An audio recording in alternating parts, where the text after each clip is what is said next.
A rusty gate creaks open on a quiet street in Pico Rivera, revealing not a Hollywood palace, but a modest home built on grit, grace, and ghosts of the past.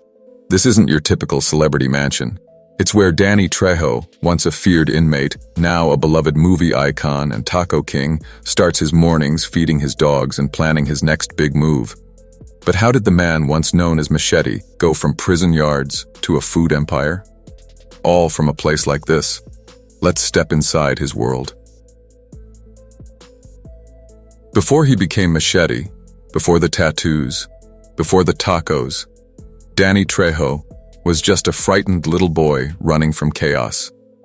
Born on May 16, 1944 in Echo Park, Los Angeles, his childhood was anything but peaceful. His father, Dionisio, a construction worker with a violent streak, changed their lives forever when he stabbed a man during a bar fight. Danny was only a toddler. The family fled to San Antonio, Texas, living as fugitives for nearly a year. Why does a story about tacos and Hollywood have to begin in blood? Because for Danny Trejo, pain came first. After returning to Los Angeles and seeing his father arrested, the family settled in Pacoima, a working-class neighborhood in the San Fernando Valley. Surrounded by gangs, violence, and drugs, young Danny learned to survive the only way he knew how. He was first arrested at just 10 years old. By 12, he was addicted to heroin. By 13, he wasn't just learning to fight, he was learning to fight for his life.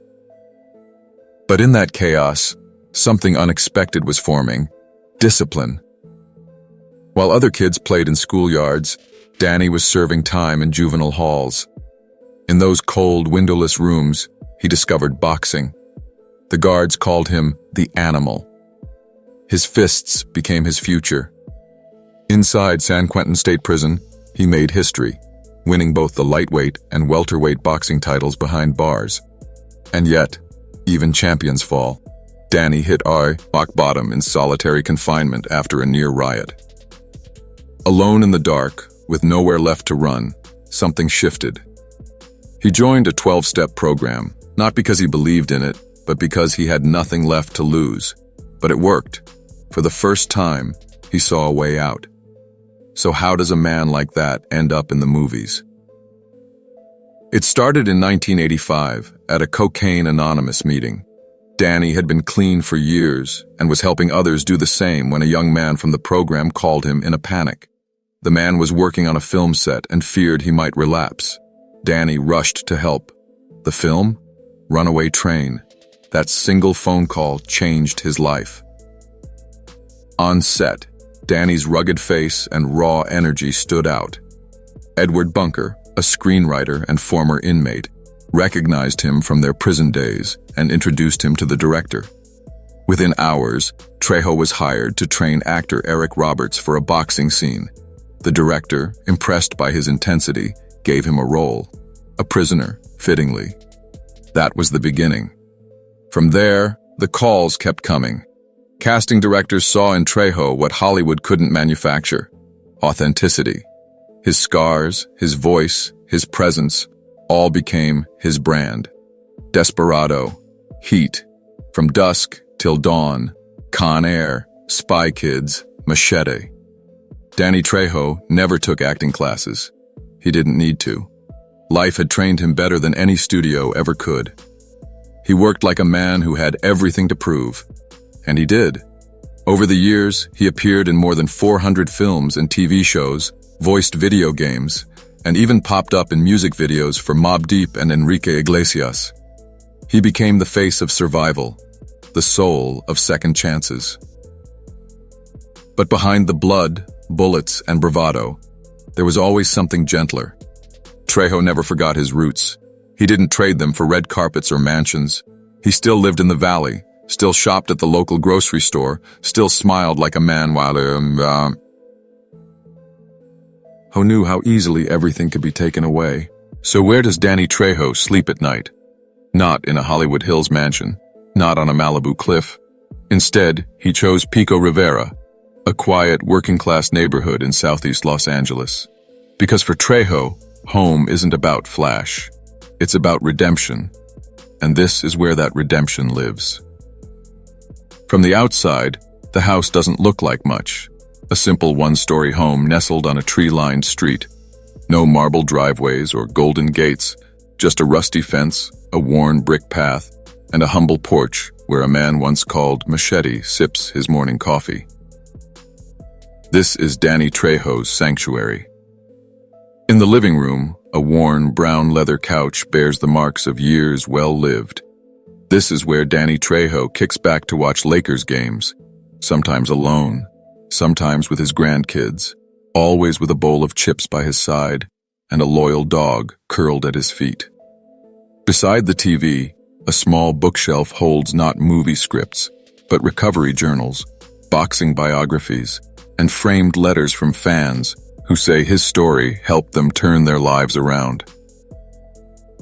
Walk into the kitchen, and you're met with the warm smell of ground coffee mingling with something spicy simmering on the stove. The appliances are basic, but the soul of the space runs deep. This is where the first recipes for Trejo's tacos were born, tested, tweaked, and perfected. Danny still makes his own salsa here and grinds beans for Trejo's coffee in the same old grinder he's used for over a decade. The linoleum countertops are clean but cracked, a testament to years of use, care, and love, not luxury. Down the hall, a converted fourth bedroom serves as his home office. The desk is a beautiful kind of chaos, covered in movie memorabilia, taco brand notes, old scripts, and hand-drawn pictures from his grandchildren. The air smells faintly of cinnamon candles and printer ink, a blend of memory and momentum. The main bedroom is surprisingly simple. A queen-sized bed, a crucifix above the headboard, a Bible, and a worn-out watch resting on the nightstand. Maybe that watch is symbolic, a reminder of all the time Trejo once lost, and all the time he's now reclaiming. But it's outside where the home truly exhales. The 6,500 square foot lot stretches into a backyard that's more working man's paradise than celebrity escape. A gravel path winds through a small vegetable patch where Danny grows jalapenos, tomatoes, and cilantro, essentials for his taco empire. A rusted barbecue grill stands nearby, next to a fold-out table shaded by a tarp and surrounded by mismatched plastic chairs. It's not glamorous, but it's real. This backyard has seen birthday parties, late-night heart-to-hearts, and quiet mornings of gratitude, moments Trejo never thought he'd live long enough to experience. He doesn't need an infinity pool. He's got a garden, a grill, and a life reborn. And perhaps most importantly, he's got neighbors who remember when Danny was just the wild kid from Pacoima, people who watched him fall and now watch him rise. But the story doesn't end in Pico Rivera. Because tucked away in another Los Angeles neighborhood sits Danny Trejo's second home, one with a bit more polish, but the same heartbeat. Welcome to Mission Hills. If the Pico Rivera house is where Trejo finds peace, the Mission Hills residence is where he finds comfort, quiet, understated, and just a touch more refined. Nestled in a gated community in the heart of the San Fernando Valley, the property isn't flashy, but it carries a certain earned elegance, the kind that speaks louder than marble and gold. Purchased for around $400,000, this two-bedroom, two-bath home sits in a clean, family-friendly neighborhood where hedges are trimmed and kids' bikes rest in driveways. Inside, the energy shifts. Trejo's taste has evolved here. The kitchen, newly renovated, steals the show with custom maple cabinets, granite countertops, and sleek GE slate finish appliances that shimmer under soft, recessed lights. The drawers glide shut with a whisper. The open layout feels both practical and personal, perfect for a man who built his empire with his own hands. You can almost picture him here, rolling tortillas, humming an old tune, grinding coffee beans, and glancing at scripts on his phone. The living room flows effortlessly from the kitchen, modern yet warm. Waterproof wood-look floors stretch beneath a charcoal gray sectional arranged around a compact fireplace and a flat-screen TV. The decor is minimal but meaningful. A framed boxing glove, a Machete poster, and a portrait of his late mother. Every piece tells a story. Through sliding glass doors lies a small but sacred patio, Trejo's personal retreat. A weathered wooden table sits beneath string lights that flicker softly in the California dusk. This is where he shares late-night tacos with friends, sips Trejo's coffee with reporters, and answers fan mail by hand. Beyond the patio, a shared courtyard features a community pool and hot tub. Rare luxuries he enjoys with his children and grandchildren. Despite his hardened image, he's not above a soak in the jacuzzi and a corny dad joke in the shallow end. The primary bedroom offers quiet serenity, muted tones, an oversized bed, and a crucifix above the headboard, echoing his faith. A private patio door lets in morning sunlight, the hum of birds, and the rustle of leaves. Peace without pretense. The guest room is simple, but welcoming. Those who've stayed there say Danny makes it feel like home, complete with fresh towels, a small welcome basket, and even a nightlight shaped like a taco. Yes, really. Even the bathrooms carry a touch of Trejo. Transformation, cool tiles, sleek fixtures, a hint of spa-like calm. It's a world away from the cells of San Quentin. And maybe that's the point. This house isn't about showing off. It's about showing how far he's come. A man once locked behind bars now locks his own front door at night and sleeps in peace. The Mission Hills home is practical too, close to freeways, shops, and the pulse of Los Angeles. It keeps him connected to the city that raised him, broke him, and ultimately made him whole. Between Pico Rivera and Mission Hills, Danny Trejo has built more than homes. He's built proof. Proof that redemption isn't about escaping your past. It's about turning it into a place you can finally call home. Most at home, maybe both, maybe neither. Maybe home for Danny Trejo isn't defined by an address at all, but by the places where he can feed people, tell stories, and keep growing. And in the garage of this very house, there's another chapter of that story waiting to be told. Wait until you see what's parked there. Danny Trejo's cars, memories on wheels. They say you can tell a lot about a man by the cars he drives. For Danny Trejo, each vehicle is more than chrome and horsepower. It's a piece of his past, a reminder of how far he's come, and a reflection of the life he rebuilt from the ground up. Let's open the garage at 57. Chevrolet Bel Air. The moment you see it, you're transported to another time. Jet black paint, chrome accents gleaming in the light. This 57 Chevy Bel Air isn't Trejo's most expensive car, but it's his favorite. It represents the youth he never got to live. Back in the day, he'd watch older guys cruising down Whittier Boulevard in tricked-out Chevys, music blasting, girls laughing in the back seat. He never had one. Now he does. Under the hood, a growling V8 engine. Inside, red leather seats restored to perfection. This one's for the me I never got to be, Trejo once said, gripping the wheel with a grin that made him look 17 again.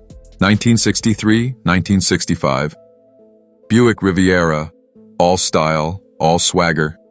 Painted metallic gray with sleek curves and hidden headlights, Trejo's Buick Riviera looks like it rolled straight out of a noir film. He bought it in the early 2000s after landing steady TV roles, a quiet celebration of stability and self-respect. The interior smells of aged leather and pine.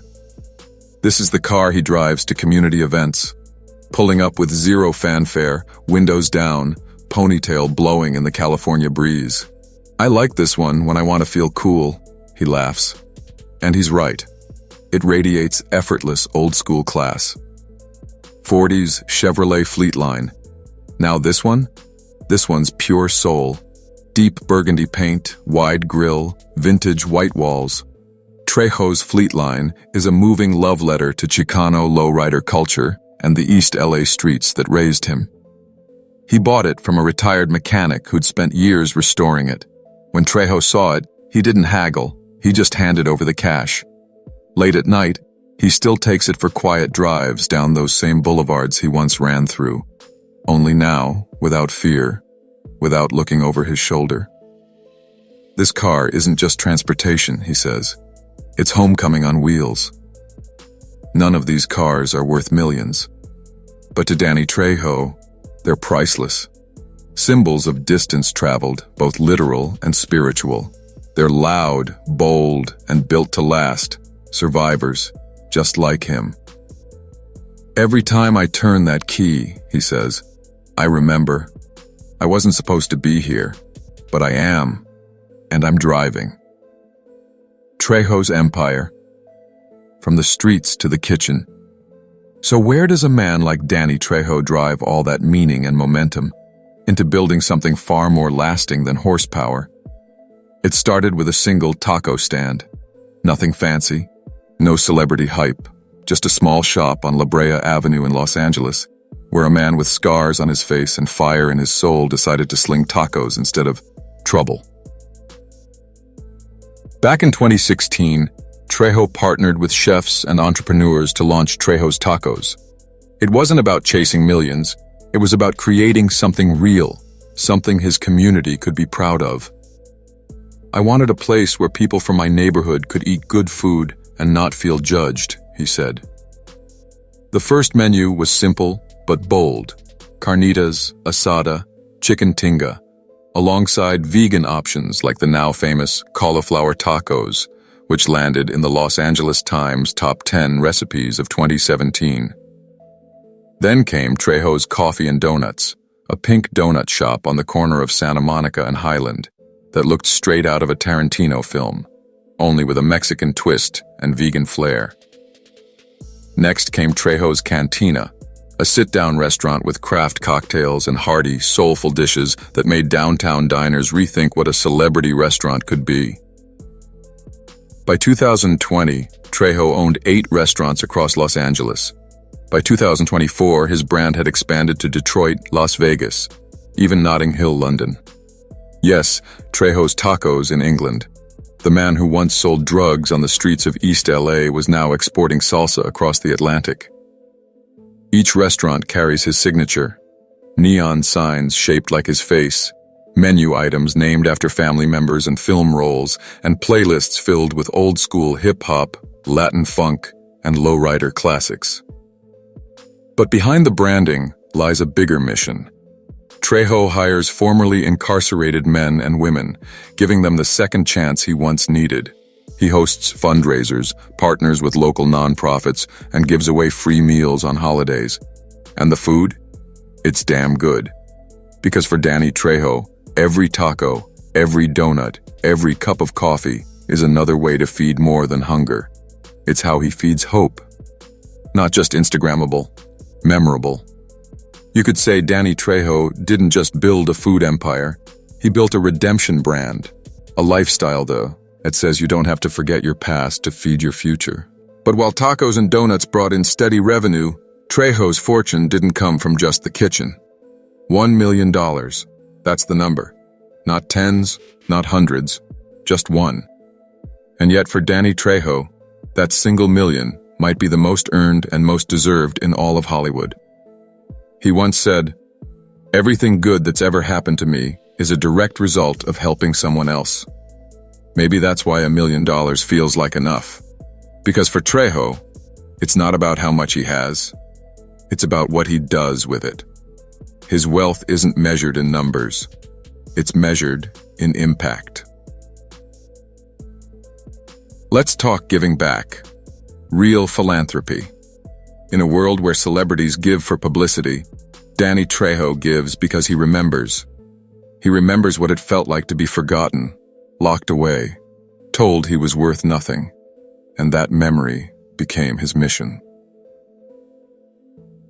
It started, as many of his stories do, in an unexpected place, a homeless shelter in Van Nuys. Trejo wasn't there for a photo op. He was there handing out Bibles and tacos to homeless veterans as part of a program he co-created with the Everest Foundation.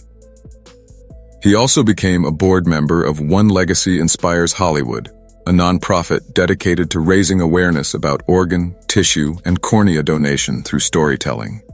He used his platform not to act, but to advocate, encouraging people to become donors, to save lives, to break stigmas. Trejo doesn't just show up at red carpet galas. He shows up at adoption drives, neuter clinics, and ribbon cuttings, shaking hands with families who just gave a dog a second chance, because he knows what second chances mean. But perhaps his deepest connection is with recovery and re-entry programs for former inmates and addicts. Trejo has spent decades visiting juvenile halls, rehab centers, and halfway houses, sharing his story, not to shock, but to inspire.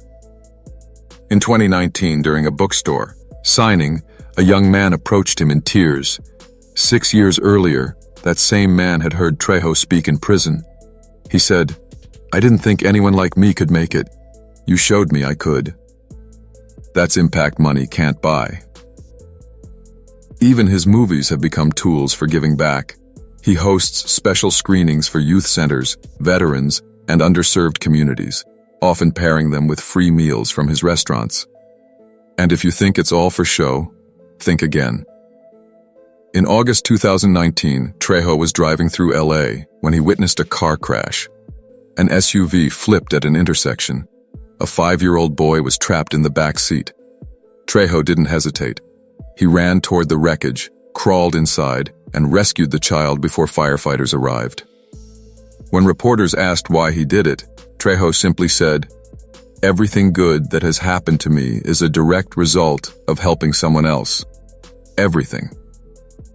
For Danny Trejo, giving isn't a side project. It's a way of life.